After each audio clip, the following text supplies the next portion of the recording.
It was 2:17 a.m. when I heard the unmistakable whirring of an electric charger clicking on outside my bedroom window. At first, I thought I was dreaming. Then came the loud splash, followed by a slurred voice yelling, "Oops! Hope that wasn't important." I bolted upright, looked out over my dock, and there she was. Karen. In a robe, barefoot, and sipping Chardonnay straight from the bottle as her golf cart sat plugged into my solar battery unit, the one I had installed for my fishing rig and dock light. The same one that powered my early morning boat runs. When I confronted her, she didn't flinch. She looked me straight in the eye and said, "Electricity is community property now. Check with the HOA, sweetheart." That's the exact moment I knew this wasn't just entitled behavior. This was war. The next morning, I stared at the damp tread marks her cart had left on the dock wood. The solar panel unit was dripping from where she'd spilled her wine on it. My multimeter showed an energy drain from the night before, and one of the circuit breakers had tripped. I felt my jaw lock. I had built this dock myself over 2 summers, bolting each plank, weatherproofing every wire. It was mine, not the HOA's, not the community's, and certainly not Karen's. I lived outside the main loop of the neighborhood on purpose. I paid my dues on time, never caused trouble, and stayed out of the petty HOA politics. But apparently they had decided I was fair game. I called Karen the next afternoon and asked her to stop. Her tone was syrupy sweet, the kind of fake nice that made your skin crawl. "Oh, you're the one with the dock," she said as if she hadn't been standing on it the night before like she was charging a Tesla. "It's just that my HOA-assigned plug is all the way across the community center. I figured I'd just borrow yours, you know, neighbor to neighbor." I reminded her that she had no permission, that the unit was privately installed, and that continued use was considered theft. She laughed and said, "It's just a little electricity. Chill." 2 days later, I found her cart on my dock again, this time hooked in with a homemade extension cord snaking around the back. She had clipped the ends to my solar rig's input box with cheap alligator clip. Worse, the dock hatch had been left open, and saltwater had gotten into the junction box. The inverter buzzed loudly when I turned it on, and the breaker tripped immediately. Repairing that box would cost me nearly $1,000. I sent Karen a bill and a cease and desist letter. The next morning, I found the bill returned, shredded into tiny pieces, stuffed in my mailbox with a note. "Nice try. I'm protected by the HOA." At that point, I brought it up in the next HOA meeting. I expected some support. Instead, I got stone faces and a bizarre response from the board president, a guy named Vince with mirrored sunglasses and a Bluetooth earpiece who acted like he was guarding a nuclear launch code. "We're piloting a community energy sharing initiative," he said proudly. "Residents are encouraged to support each other's renewable efforts." When I explained that my dock was private, solar-powered, and off-grid, he responded, "Which means you're not technically contributing to the community pool, so Karen's usage helps balance that out. You should be thanking her." I walked out of that meeting with my blood boiling. I'd never seen such twisted logic used so shamelessly. My neighbor Greg, a quiet ex-Navy guy who lived a few lots down, caught up with me in the parking lot. "Watch yourself," he muttered. "Karen's got dirt on half the board. They bend the rules for her." I wasn't sure what he meant at first, but the more I thought about it, the more it made sense. Karen always seemed to get what she wanted. Front row parking at the pool, unauthorized additions to her patio, a pass for cutting down protected trees. The woman practically ran the HOA from the shadows. But if they thought I'd back down, they picked the wrong neighbor. I started installing a coded lock on the solar dock unit. I set up motion sensor cameras and began documenting everything. I even added a light water sprayer under the dock rail to deter raccoons, but I had a secondary idea for that sprayer too. Every time she returned, I had new evidence. One video showed her stumbling down the dock in flip-flops with a half-eaten sub sandwich in one hand, muttering about how she was saving the environment. Another video caught her yelling at a Pelican 4, looking judgmental. This wasn't just someone trying to be green. This was someone drunk with entitlement and actual alcohol. Then came the turning point. Late one Friday, I got home from a trip and found her cart not just charging, but idling, with the headlights on and wires visibly sparking at the battery casing. She had parked it crooked, and one wheel was hanging slightly off the dock edge.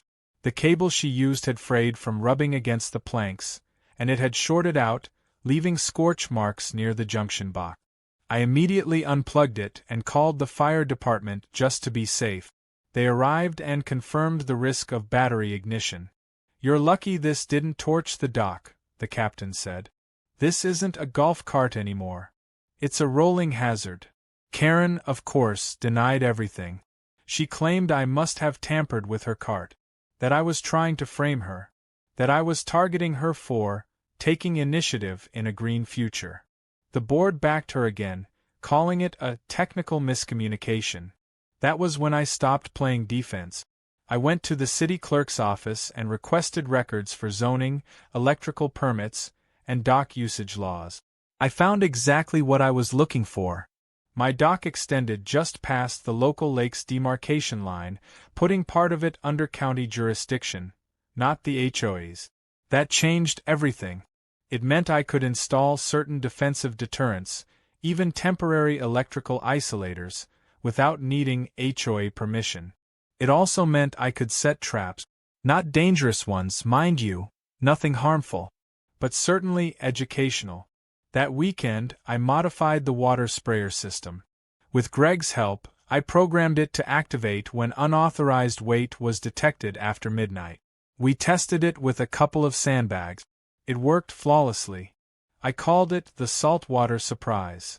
And to make it even better, we added a delayed camera flash that would snap a clear photo when the water hit, just in case the HOA needed evidence again. 3 nights later, at exactly 1:06 a.m., the system went live. Karen, wearing what looked like a nightgown and oversized sunglasses, crept onto the dock with her cart. As soon as the front wheels touched the pressure plate, the nozzles activated. A pressurized burst of lake water hit the battery casing and her flip-flops at the same time. She screamed, dropped her wine tumbler, and ran, soaked, cussing, and slipping all over the wet wood. The camera flash caught it all in perfect detail. One picture even caught her mid-fall, arms flailing, as a fish flipped off the dock next to her. The next morning, I printed the photo and mailed it anonymously to the HOA board with the caption, "Eco-initiative testing in progress. Results, mixed." This wasn't just about protecting my property anymore. This was about putting an end to Karen's electric tyranny. She had poked the wrong bear. And now I was wide awake. The morning after Karen's unexpected swim in her own saltwater surprise, I expected fallout, but not silence. No threats taped to my door, no HOA notices, not even a suspicious side-eye from Vince at the mail kiosk. It was too quiet. I knew better than to think Karen would back off so easily. That woman thrived on escalation, and I had just taken the upper hand in a game she thought she controlled. What I didn't know was that while I was sipping coffee and checking my camera logs with satisfaction, she was already plotting her next stunt, and it was going to cost me a whole lot more than just patience. 2 days passed without incident. The cameras were still online, the saltwater system untouched, and my dock was finally peaceful. It felt like having your living room back after a tornado of entitlement had passed through. I was even tempted to leave the sprayer unplugged, thinking maybe, just maybe, she'd been scared straight. That illusion shattered when my friend Greg stopped by after his morning jog, waving a piece of paper like it was on fire. "You see this," he said, holding out a half-crumpled HOA memo. It was in everyone's mailbox this morning. The letter was from Vince and the board, announcing the expansion of the Community Charging Access pilot, stating that docks, exterior outlets, and solar hookups, not in active use, would now be considered open for temporary community resource utility. They had even drawn up a list of eligible access points, and there, bold as daylight, was my address listed under Category B, Shared Solar Access Zones. They were claiming I was part of the program. No permission. No vote. No conversation. Just a memo declaring my private, hand-installed solar dock as shared property like it was a lost scooter left in the cul-de-sac. I stormed into the next HOA meeting ready to turn the entire room upside down. Karen was already seated in the front row, sipping her ever-present iced coffee like she hadn't nearly electrocuted herself 2 nights ago. Vince welcomed me with that smug half-smile that suggested he already knew what I was going to say, and was ready to dismiss it before I even opened my mouth. I stood up, held the memo high, and said flatly, "This is a complete fabrication. You don't have the right to include private solar systems in your little experiment. My dock is not part of your grid. It's off the books and off the HOA's control." Vince adjusted his Bluetooth and replied in the most condescending tone possible. Per Section 8C of the revised bylaws. You can't revise bylaws without a full vote. I cut in, voice rising. Actually, Karen chirped, turning toward the crowd, if it's deemed a matter of environmental priority, emergency updates can be adopted by the board without full membership review. Section 8C.2.1.3. She smiled like she'd memorized the entire rulebook just to weaponize it. I looked around, waiting for someone to stand up, to say this was clearly insane, but all I got were shrugs and uncomfortable coughs. They were either afraid of Karen or too checked out to care. I left before I said something that could land me in trouble. Back at home, I sat on the dock, staring at the water, furious and helpless. The legal trap was tightening, and Karen was the one tightening the screws. That evening, I received a certified envelope from the HOA containing an official warning. If I did not permit access to my solar charging station for registered neighborhood golf carts during posted hours, I could face fines of up to $250 per day. They had already included a fine for that morning. My blood pressure nearly boiled over. I needed options and fast. I called my cousin Ray, a licensed electrician and tech geek who had helped install the dock's battery system. After explaining everything, including Karen's rogue charging, the Saltwater incident, and now the memo, he was quiet for a long moment before saying, "You want to make it impossible for them to use it again, right? That's the idea." "Well," he said, "what if we set it up so it looks functional from the outside, but any unauthorized attempt to draw current trips the breaker and cuts the connection? Make it feel like they broke it. Can even install a dummy inverter with a short delay. Make it buzz, flash, act like it's defective. That way, if they tamper with it, they're just digging their own grave." I told him to come over that weekend. We rewired the unit with a secondary circuit hidden behind a false panel and replaced the main visible inverter with one from a junked boat battery system. We even added heat shrink tubing to make it look freshly replaced, like I had just upgraded it. Then we rigged the system to send a silent alert to my phone whenever it was tampered with. I was done playing defense. From here on, every click, every charge attempt, every touch would be logged and time-stamped. Just as we were finishing, Greg called. His voice was tense. "She's back. Golf cart, front wheels on your dock right now. She brought someone with her. Looks like an electrician."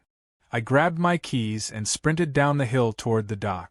Sure enough, Karen was standing there with a guy in a reflective vest poking around my solar box, clipboard in hand. I approached calmly, phone recording in my pocket. "Afternoon," I said, stepping between them and the unit. "Can I help you?" The man hesitated. Karen spoke for him. "This is Trevor. He's doing an HOA-authorized safety check. We received complaints that your system was unsafe for community use. We're just here to make sure everything is in order." I nearly laughed out loud. "Karen, your little golf cart stunt nearly ignited a fire last week. You're the safety hazard, not this dock." She feigned innocence. "I don't know what you're talking about. Besides, this is a shared zone now. That means Trevor's allowed to inspect it." Trevor looked increasingly uncomfortable. "Actually, ma'am, I wasn't aware this was private property. You didn't tell me that." He turned to me. "Is this your dock?" I nodded. Built it myself. Solar setup isn't part of the community grid. Here's the deed and zoning map. This line right here, I pointed, means this dock falls under county jurisdiction. HOA rules stop at that tree line. Trevor took a long look, then packed his gear and walked off with a muttered apology. Karen stood frozen for a moment, then snapped, "This isn't over." "You're right," I said, smiling, "it's just beginning." That night, I got my first alert. Unauthorized access attempt detected. I pulled up the footage. Karen back again, alone this time, fumbling with the fake inverter panel. When the system buzzed and went dark, she threw a tantrum, kicking the cart's tire and shouting into the night, "Stupid dock!" As she turned to storm off, the second pressure sensor under the edge of the ramp activated the sprayer once again. She shrieked, slipped, and landed flat on her back. The camera caught it all. It wasn't just about the electricity anymore. This had become personal for her. She needed to win. She needed to prove that she could rewrite the rules. But she didn't realize I'd already started rewriting them myself, with receipts, recordings, and a growing digital mountain of HOA abuse documentation. She wanted to weaponize bureaucracy. I was happy to return the favor, just with a better aim. 3 days passed without so much as a squeak from Karen, and the silence had a weight to it, like the eerie stillness before a summer storm rolls in. I had checked the dock twice a day, tightened the lockbox, and reviewed my camera feeds like a hawk. Greg even offered to park his boat halfway in the lake as a decoy to see if she'd show up again, but nothing. Not a single toe from Karen crossed the wood. I thought maybe, just maybe, we'd reached an uneasy truce. But I should have known better. Karen didn't do quiet. She did build up. And her next move wasn't just about access anymore, it was about control. It started with a strange van parked near my property line. A white utility vehicle with a generic Green Grid Technologies magnet on the door. I spotted 2 guys in safety vests walking toward my dock, clipboard in hand. I met them halfway and asked what they were doing. One of them, a skinny guy with oversized sunglasses and a nervous laugh, told me they were there to install a neighborhood energy optimization node on the far end of my dock. I told them to try again, and maybe this time include the word permission. They said they were contracted by the HOA for infrastructure improvement. I pulled out my phone and asked them to show a permit or any proof they had the right to be there. They didn't. They packed up and left, but the tension was now undeniable. The following morning, I received a letter in the mail, not the usual HOA garbage, but a glossy, official-looking packet with the Green Grid logo, welcoming me to a new phase of eco-collaboration. According to the attached documentation, my property had been selected as a test site for a regional smart charging initiative. It claimed that my dock and its idle solar capabilities would be a model for future energy-sharing zones, complete with diagrams of where they planned to install routers and power tap-ins. It was pure fiction, complete with a forged digital signature that supposedly gave them consent. And worst of all, it had Karen's name listed under Site Supervisor. That was the moment I realized Karen had taken this war from local to digital. She wasn't just trying to mooch off my power anymore. She wanted to own the narrative, to make it look like I had agreed to all of this, that I was the face of their little operation. The audacity almost impressed me. Almost. I scanned every page, cataloged every signature, and then drove straight to the county clerk's office. I filed an official cease and desist against both the HOA and Green Grid Technologies, including a notarized statement of non-consent, digital forgery, and unauthorized utility modification. The county clerk, an older woman with no patience for bureaucratic overreach, raised her eyebrows when she saw Karen's name. "That's not the first time this name has come across my desk this month," she said. "You're the 3rd complaint in 2 weeks." By the time I got home, the cameras had picked up Karen at it again. This time, she wasn't alone. 2 HOA board members were with her. Vince and a woman named Paula, who hadn't said a word in any of the meetings but always nodded at everything Karen said. They walked the edge of the dock, pointing and gesturing like they were appraising real estate. Karen had a clipboard in hand, flipping through it with all the confidence of a dictator reviewing blueprints for someone else's castle. When she got to the solar unit, she gestured dramatically, probably explaining how defective it was and how it needed upgrading for community benefit. Greg arrived just as I was stepping out. He watched the scene unfold beside me and muttered, "That woman's trying to annex your dock like it's Crimea." I confronted them mid-sentence. Karen turned around with that smug grin already forming. Perfect timing. We were just inspecting the safety infrastructure. Vince agrees. Your outdated equipment poses a risk to community users. Community users? I said slowly. What community users? This dock is mine. My property. You people have lost your damn minds. Vince stepped forward, trying to play mediator. Let's keep things civil. We just want to make sure all shared spaces are up to code. Especially since your solar setup is now part of the charging initiative. You mean the fraudulent initiative you tried to force through with a fake signature and zero legal authority? I held up the green grid packet. Yeah. The county clerk's already received this, and I've filed a cease and desist. And by the way, you're all on camera trespassing. That finally broke Karen's expression. Her smile twitched and her mouth opened as if to speak, but nothing came out.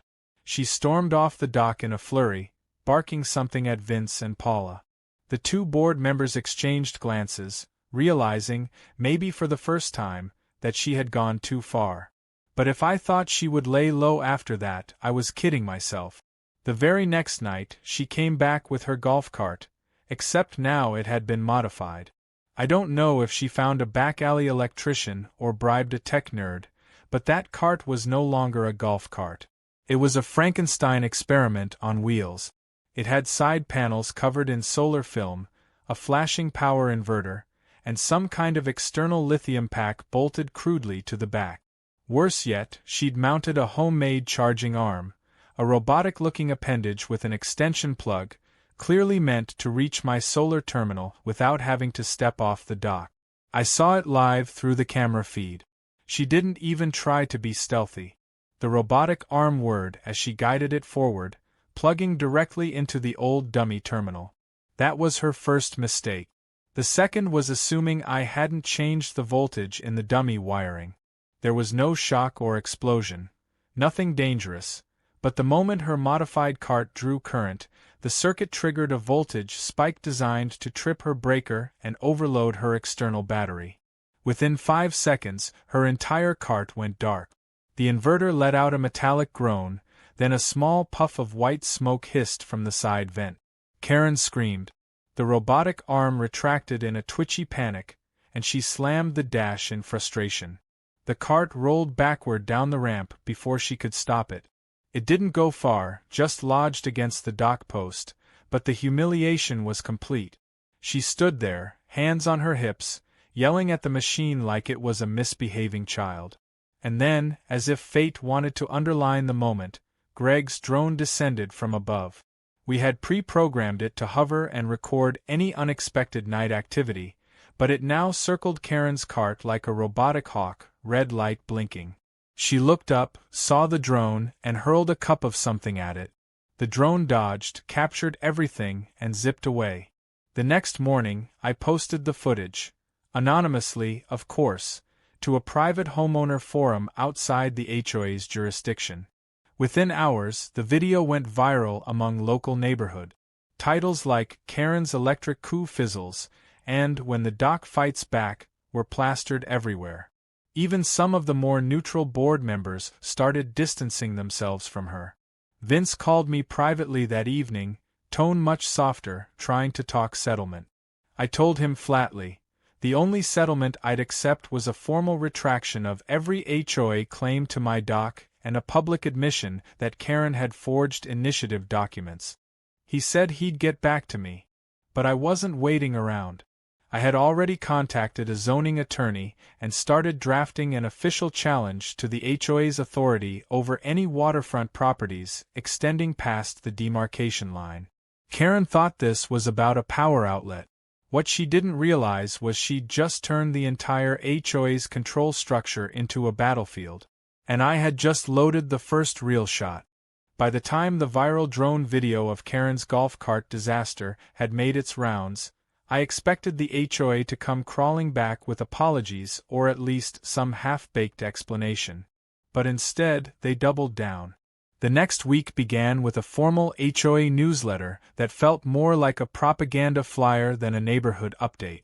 It had a full-page spread about sustainable community sharing, complete with stock photos of solar panels, smiling seniors with golf carts, and a generic quote attributed to me that read, "I'm proud to be part of this energy-sharing revolution." I nearly choked on my coffee. Karen had fabricated a quote from me and slapped it into their latest public document. I stormed into the HOA office with the flyer in hand, demanding a correction. Vince, looking more irritated than smug now, raised his hands and said, "It was an editorial oversight. It won't happen again." I asked him point-blank if Karen had approved the content, and his eyes darted toward the hallway before he mumbled something about collective contributions. It was clear.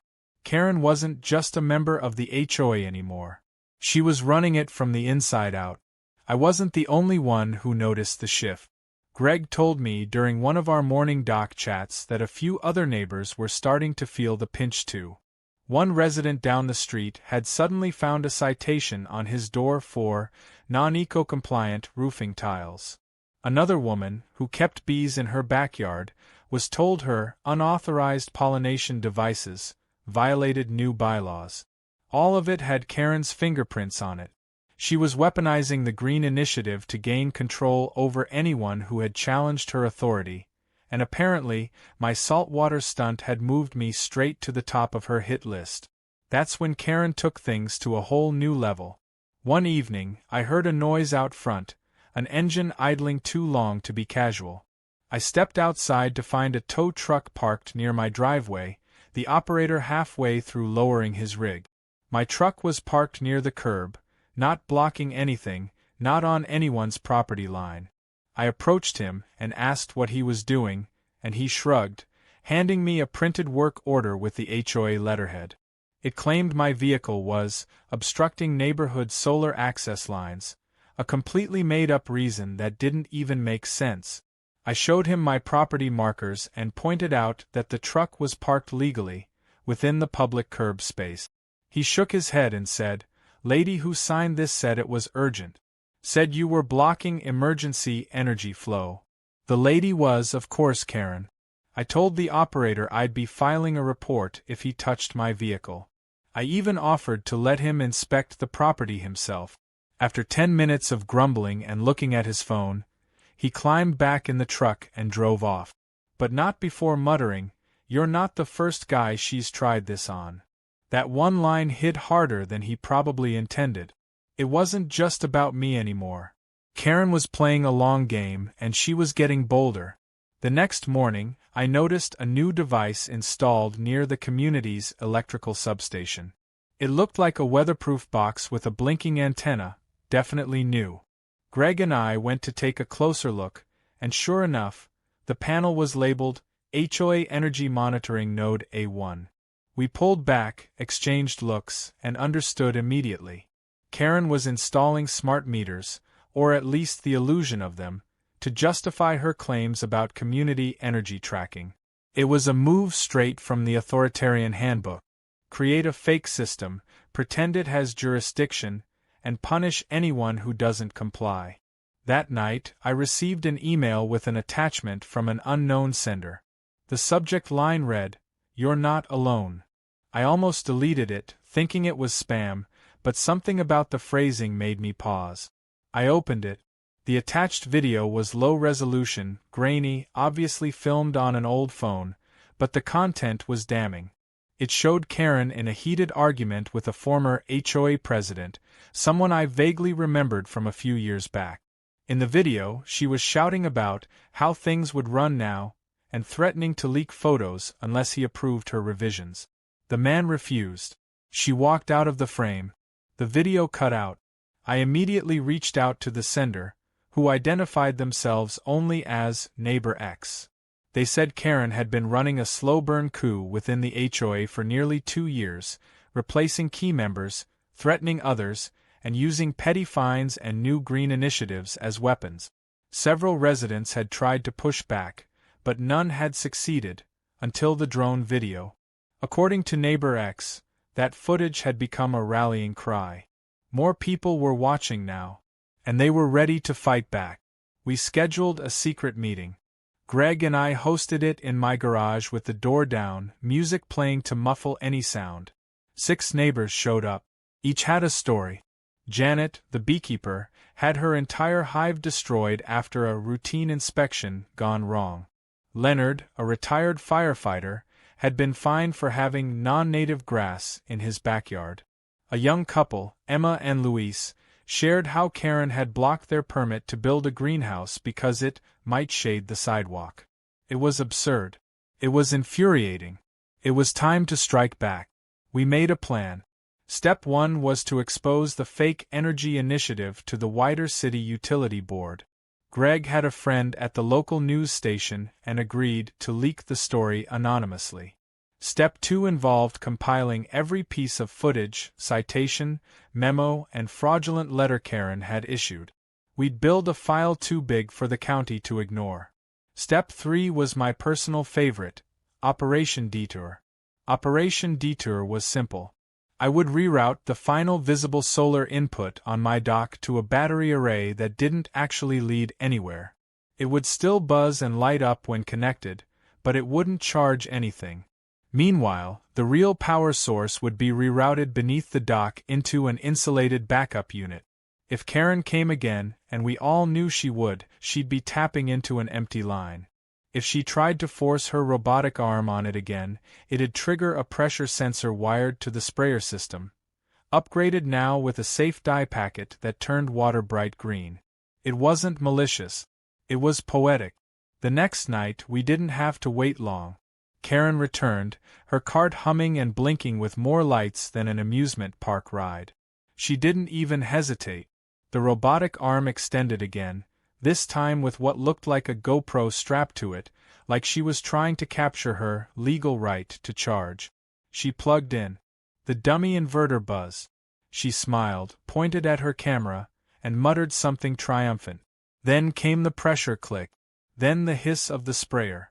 A second later, a jet of green-dyed lake water hit the side of her cart, her clothes, and her camera. She screamed, flailed, and spun in place like a cat that had been sprayed with a hose. The GoPro, still recording, caught every second before shorting out and sparking. She jumped off the dock, slipped, and landed in the shallow water, flailing like she'd been electrocuted, though she hadn't. Just soaked. Again. The footage went viral within the hour. Not because of me, but because Greg's drone had once again been watching.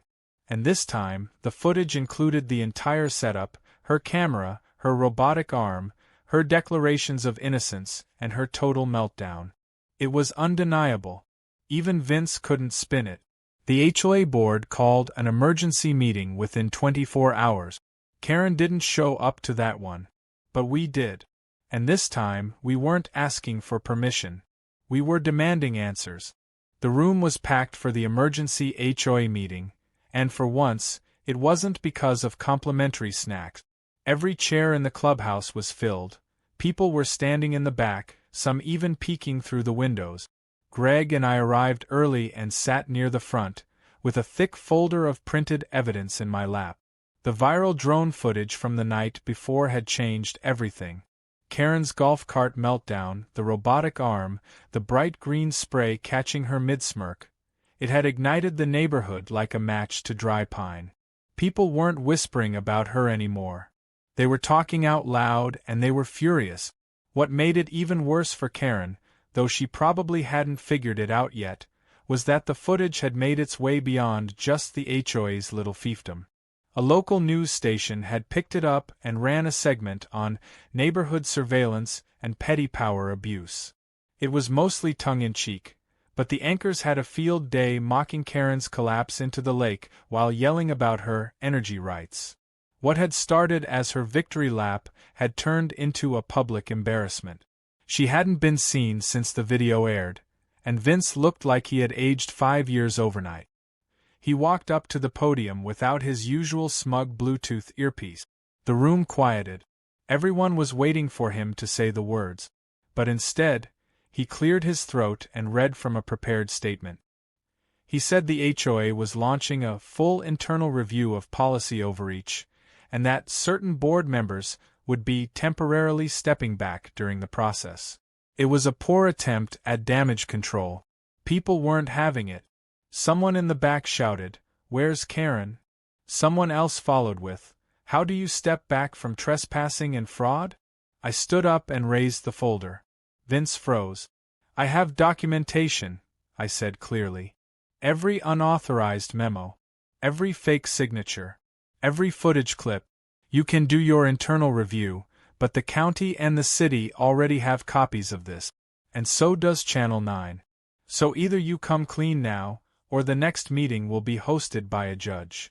The silence in the room was thick. Vince tried to recover but fumbled. We were misled on some of the documents. We trusted the information provided by other individuals. "You mean Karen?" someone else said. Greg leaned forward. "You can either say her name or we'll all say it for you." That was when Paula finally stood up. She was one of the quieter board members who had nodded along during Karen's power plays. But now she looked different. Less compliant. More shaken. She took the microphone and, to everyone's surprise, said, "Karen lied to all of us. She fabricated documents. She forged a consent agreement for the Green Grid initiative and told the board it had been pre-approved. Vince went along with it, and the rest of us didn't speak up. That's on us." It was the first honest thing we'd heard from the board in months. I looked around. There was anger, yes, but also a glimmer of vindication. People were nodding, not in blind agreement like before, but in recognition. We'd all been played, and now the truth was finally being pulled out into the daylight. I took the opportunity to hand Vince the folder. "Consider this my formal request for complete removal of any claim over my dock, my solar equipment, and my property rights. I also want a written retraction of the newsletter statements and a public apology from the board." Vince glanced at the thick file, then turned to Paula, who gave him a firm nod. "We'll approve it immediately," he said quietly. "You have our word." The meeting adjourned in chaos, not from outrage this time, but from the sheer volume of conversations, people catching up, comparing stories, laughing about the absurdity of it all. Greg clapped me on the back. "You turned the tide, man." But I wasn't quite done. That weekend, I hosted what I called the Fish Fry and Freedom Bash. I invited every neighbor, even the ones who had kept their heads down during the storm. I set up tables on the dock, cooked up a huge batch of fried catfish, and served green punch with little toy golf carts floating in the cup. Everyone came.